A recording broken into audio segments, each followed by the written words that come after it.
Hello and welcome to all our viewers in Nigeria and around the world to the AM News on Global Television, coming to you live from the nation's capital, Abuja. I am Mukhtar Kasim. A quick reminder that Global Television is on DSTV channel 365 and on StarTimes channel 276. We begin from the defense sector, where a new chapter has opened in Nigeria's defense leadership as the newly appointed Minister of Defense, retired General Christopher Musa, has assumed duty in Abuja with a firm declaration that the era of shedding innocent blood must come to an end. Defense correspondent Kike Lomo Okere has the details. General Christopher Musa arrived the Ministry of Defense headquarters to a warm and spirited reception. Staff lined the corridors, chanting solidarity song as he made his way into the building.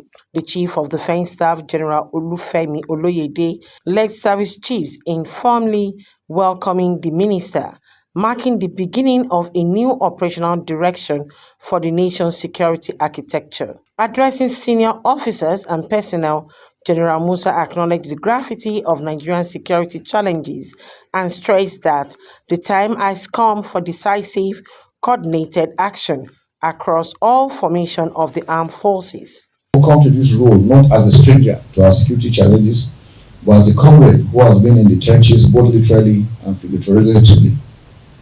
I have seen firsthand the bravery of our troops, the complexity of our threats, and the pivotal role of strategic coordination.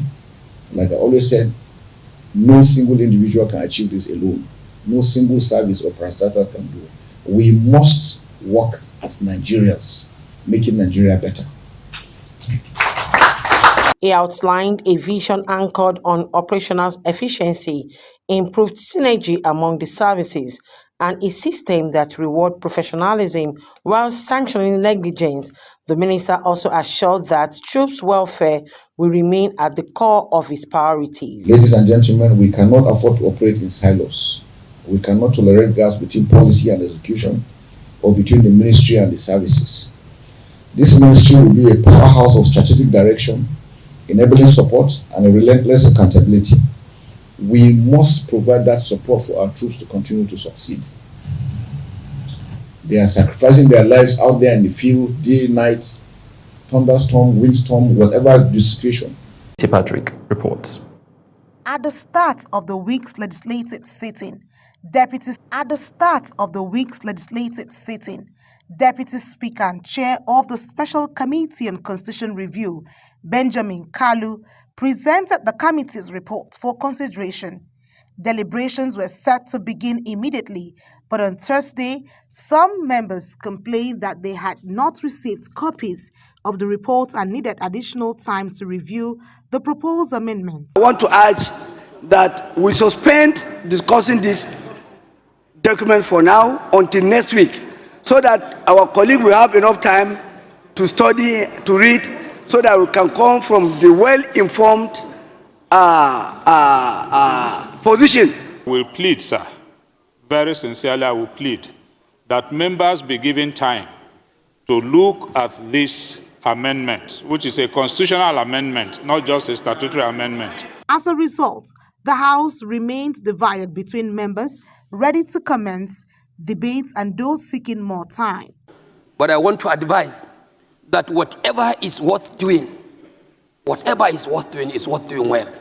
And when you want to do it well, they also say, why do you have to leave what you can do today until tomorrow? We have come to a critical stage, and postponing the starting of this process is losing more days.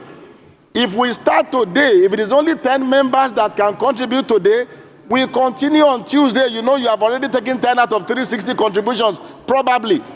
But if we lose today again, we have lost the whole week. The Deputy Speaker aligned with the later group, and the decision to delay the debate was upheld. What we don't start now, and we start it next week, I don't think we have lost so much. The most important thing is that the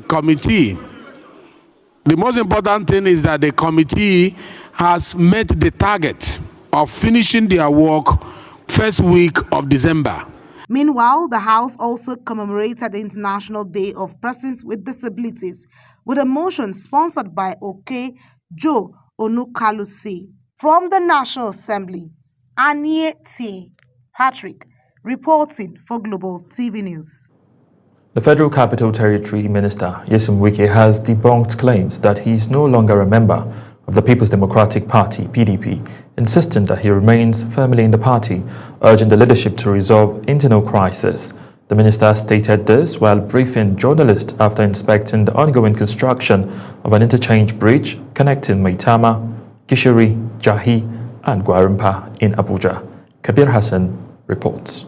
The political atmosphere has been tense following the defection of 16 Rivers State lawmakers, including the Speaker, following the People's Democratic Party to the ruling All Progressive Congress. Citing divisions with the PDP, the defected lawmakers argued that constitutional provisions allowed them to live under such circumstances. Responding to the development, FCT Minister Nyesom Wike described the situation as unfortunate, but maintained that every politician has the right to make their choices. Well, it's unfortunate. I have always said that when everybody has the right to make a choice, the party is fully factionalized. And the requirement of the Constitution says that when the faction is factionalized, they are bound to leave the party. Wike explained that although a large number of lawmakers have left, several others remained loyal to the PDP, and he will continue working with them to strengthen the party. He reiterated that he is still a full member of the People's Democratic Party and called on the party leadership to urgently address the crisis to prevent further losses. I'm still in PDP, so those who have remained who continue to work together, and that's what I've said to the party: put your house in order, because at the end of the day, if you don't put your house in order, it's the party that is losing. The former Rivers State governor emphasizes that the remaining lawmakers must be supported to build a stronger and relevant opposition voice, stressing that the internal division only weakens the party's chances in future elections. Kabir Hassan, reporting for Global TV News. Over now to Imo State, where Nigeria's drive for economic diversification has received a major boost in Owerri, as Vice President Kashim Shettima declared Imo State a strategic hub for rapid growth in technology, gas utilization, agro-industrial processing, and small businesses. He made the remarks at the 2025 Imo State Economic Summit, which has drawn global leaders, investors, and policymakers to explore new development opportunities. Our correspondent, Amarachi Ibe, reports.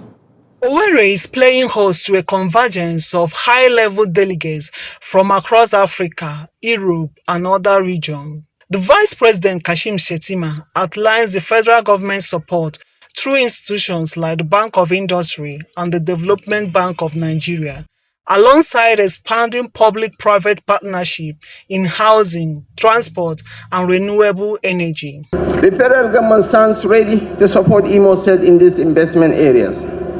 Our role is to work with you to unlock opportunities. Governor Hope Uzodinma announced a new special energy zone designed to guarantee uninterrupted power supply, stimulate investment, and generate empowerment across the state. By the end of this month, we will launch phase 1 of the Light Up Imo project. This has shifted from the realm of promise to the realm of reality.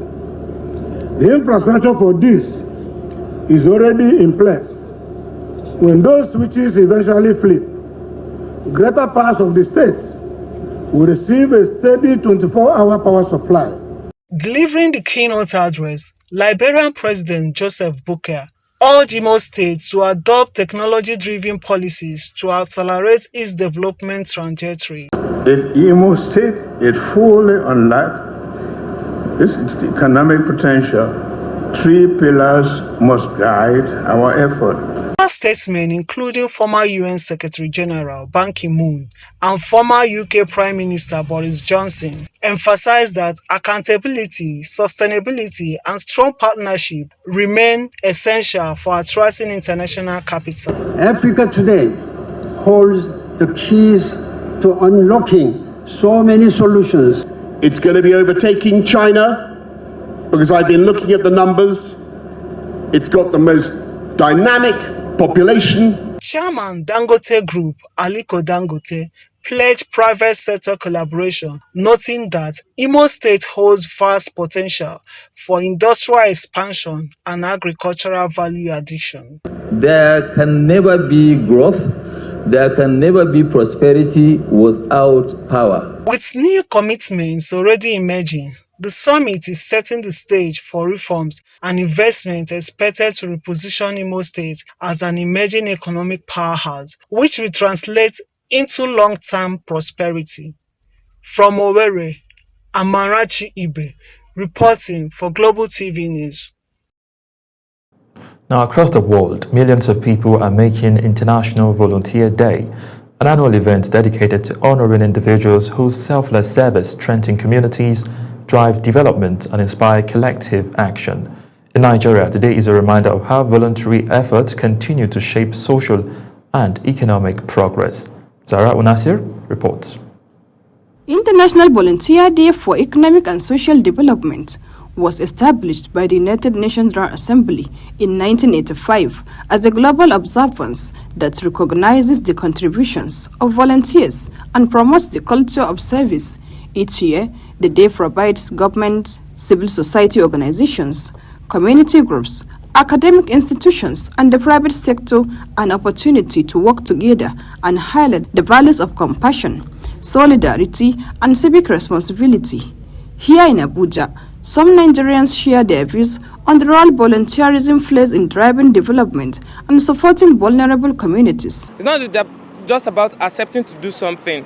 It's actually doing it the right way. Like, there are people who volunteer to want to care for something, but at the end of the day, you see that it's not really volunteerism. They just wanted to be known, or they have an ulterior motive before them accepting to volunteer for something. Volunteerism is you doing it without asking for nothing. From example, as this woman now that's selling this okpa, I can volunteer myself to help her to carry the okpa to where he's going to. To volunteer depends on individual, and whatever you give your heart to is what you can volunteer yourself for. For instance, you can volunteer to serve the motherless baby. You can volunteer, and I think the season we are inside is a season of celebration. You show love, you volunteer yourself to do things beyond your scope. Beyond raising awareness, the day serves as a global thank you to individuals who devote their time, skills, and passion to helping others, often without recognition. The 2025 theme, "Every Contribution Matters," underscores the power of collective action, affirming that, whether large or small, every act of service strengthens communities and builds a more inclusive and connected world. Volunteering can help people feel less isolated in their surroundings and form meaningful connections with the people around them, leading to a culture that fosters a sense of community. Zahra Unasir, reporting for Global TV News.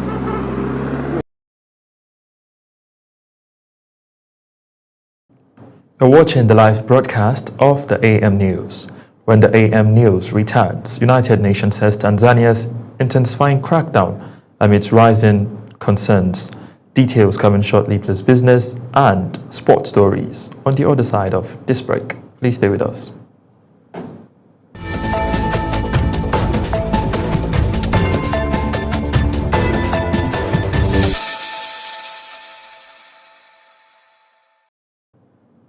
Welcome back from that break, and now to business news, where the Presidential Initiative on Compressed Natural Gas and Electric Vehicles says it has attracted more than $2 billion in private sector investment into the country's CNG subsector, with a target of hitting $5 billion by 2027. Executive Chairman of the initiative, Ismail Ahmed, who was represented by Chief Compliance Officer Zayanu Tambari, disclosed this at the unveiling of the new CNG product by Alpha Design Nigeria Limited. And now, to news making rounds. On the foreign scene, the leaders of the Democratic Republic of Congo and Rwanda have signed a peace deal aimed at ending the long-running conflict in the region at a summit hosted by United States President Donald Trump in Washington. Our correspondent, Dikon Michael, has details. United States President Donald Trump gathered the leaders of Democratic Republic of Congo and Rwanda in Washington for the signing of peace deal despite ongoing conflict in the war-scared region. President Trump has hailed the peace agreement between the DRC and Rwanda as a historic step towards bringing prosperity to Africa, and he has lauded the leaders of both countries as very smart. Today we commit to stopping decades of violence and bloodshed and to begin a new era of harmony and cooperation between the Democratic Republic of the Congo and Rwanda. I want to thank the two courageous leaders. Rwanda President Paul Kagame and Democratic Republic of Congo President Felix Tshisekedi have affirmed their commitment to the peace deal brokered by President Trump. While speaking, Rwanda Kagame described Trump's approach as pragmatic and with viable path forward that they have ever had. On his part, the DRC Tshisekedi expressed deep concerns about Rwanda respecting the letter and spirit of the deal. This deal signing recommits the parties to the peace process and reflected months of intensive diplomacy led by Trump presidency. This agreement will also see the creation of economic opportunities for the two countries, including by laying the groundwork for the sale of rare earth minerals to the United States. But the fighting itself has not subsided since June, when the deal was first agreed upon. And experts say that many challenges stand in the way of each party living up to its commitment. Edikan Michael, reporting for Global TV News. Still on the international scene, the United Nations has warned that Tanzania has stepped up its crackdown on opponents after contested elections in October that were marred by deadly violence. United Nations Human Rights Office spokesman Saif Wangongo told a press briefing in Geneva that hundreds were reportedly killed and more than 2,000 detained after demonstrations broke out following the disputed polls. Uyi Agbomofuigbe has more. Rights groups say more than 1,000 people were shot dead during 3 days of protests over elections on October 29 that the opposition and foreign observers described as fraudulent.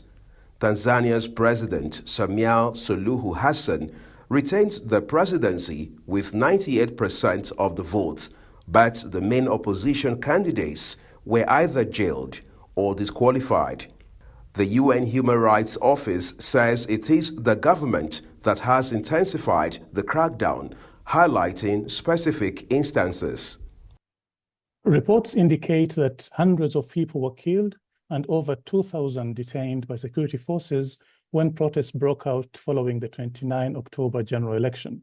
The UN has also called on the government to ensure transparency in military operations while making a case for the release of those wrongfully detained. Government to instruct the security forces to plan and implement their operations in a manner that allows Tanzanians to fully exercise their fundamental rights. In the meantime, the Tanzanian government has set up an investigation into post-election violence. Uyi Agbomofuigbe, reporting for Global TV News. To the exciting world of sport, where the Federal Capital Territory is gearing up for one of Nigeria's biggest round-running events as preparations for the Abuja Half Marathon enters their final stages, with an attractive prize of $8,000 for the overall winner and additional cash rewards set aside for student athletes. Organizers say the 2025 edition will raise the bar for elite and grassroots competition. Sports correspondent Samuel Odi has the details. The Technical Committee Director Yusuf Ali says the course has been fully certified and scrutinized. Hydration points and medical stations have been deployed across routes. Yusuf said every technical aspect has been thoroughly inspected, from route measurement to athlete safety. Abuja will experience a world-class race. We are going to have 3 spy cameras on the road in case of any protest, in case of people crossing, doing shortcut, people taking bike. Okay. And the chips we are using, once you take bike and you have lost contact with the ground, it will void. There will be no results. The Athletic Federation President, Tokobo Okowa, commends organizers, adding that the second edition of Abuja Marathon Race aligns with Federation's renewed push for talent discovery. We want to see what is going to happen tomorrow in the second edition, and please, we have a lot of confidence in Nilayo when it comes to organizing marathon. We are hoping that someday, Abuja Marathon will also be like that of Lagos Access Marathon. So we wish you well, and God bless you. The second Vice President of Athletic Federation of Nigeria, Aku Chineze, highlighted the impact of student category, explaining that young athletes now have greater motivation to pursue excellence. She also acknowledged Niniola Sports Management Limited for adhering to the rules and also paying sanction fees. We're after talking, and she understood the importance of what we're trying to do at the AFN. She said Nilayo has to be the first person to do this to show our support. The managing director of Niniola Sports Management Limited, Yetunde Olopade, host of the marathon, warmly welcomes athletes, partners and fans. She also appreciated Athletic Federation of Nigeria, Premium Trust Bank, who she says they have affirmed their commitment to grassroots sports development. We deliver global quality sporting events that broaden opportunities for athletes also to enhance local economies and showcase Nigeria's capacity on the world stage. This year's edition is another step towards another step forward in fulfilling that mandate. Prize structure is designed to reward excellence, with the overall winner going home with a sum of $8,000, while second place will walk away with $5,000 and third with $3,000, while encouraging mass participation from schools and grassroots clubs. Students as well will not be left out, as they will walk away with cash prizes. With over 5,000 local and international runners expected, Abuja is set to play host to a colorful festival of speed, endurance and national pride. All eyes now turn to race day as athletes chase glory, prize money and a chance to enact their name in Nigerian distance running history. Samuel Odi for Global Television News. That's it on the AM News. A quick reminder that Global Television is on DSTV channel 365 and on Star Times channel 276. Kindly follow us across all our social media platforms now showing on your screen using our Global TV NG. I am Mukhtar Kasim. Thank you for watching.